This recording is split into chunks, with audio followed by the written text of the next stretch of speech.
My family immigrated to the United States when I was in high school. I just always want to be serve country or be part of it.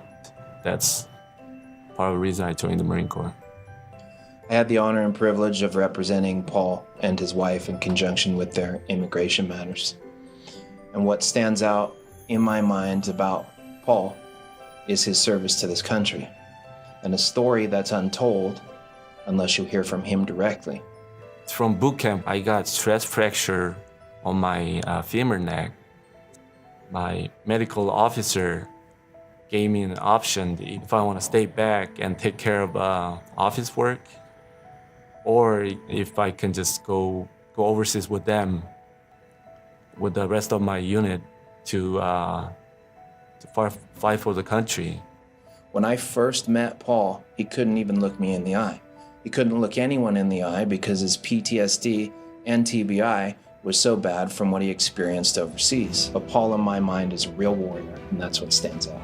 I was so scared because hit by IED, and I got many pieces of shrapnels on my face and my arms, but I asked my company first sergeant that if I can deny or reject my Purple Heart.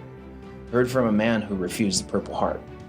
That says a lot about Paul and what he went through overseas and what he continues to go through here. I just woke up one morning and started crying. Because even though I really wanted to help him, I didn't know where to start.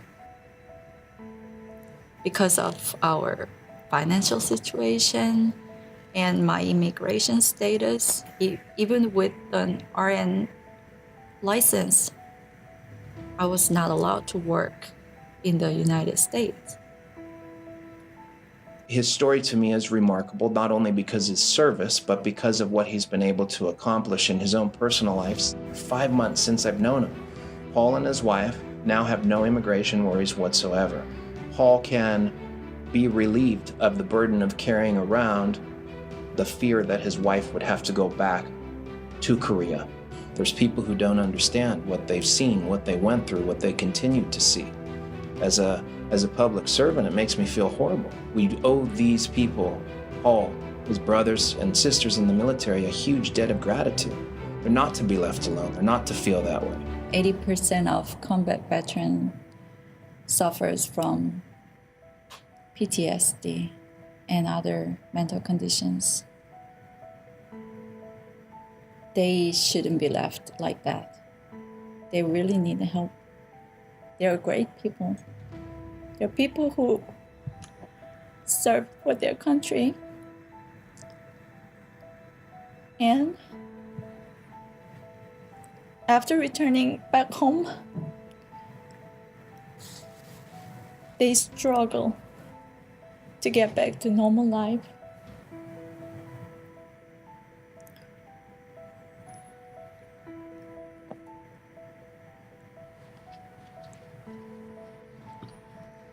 Please help.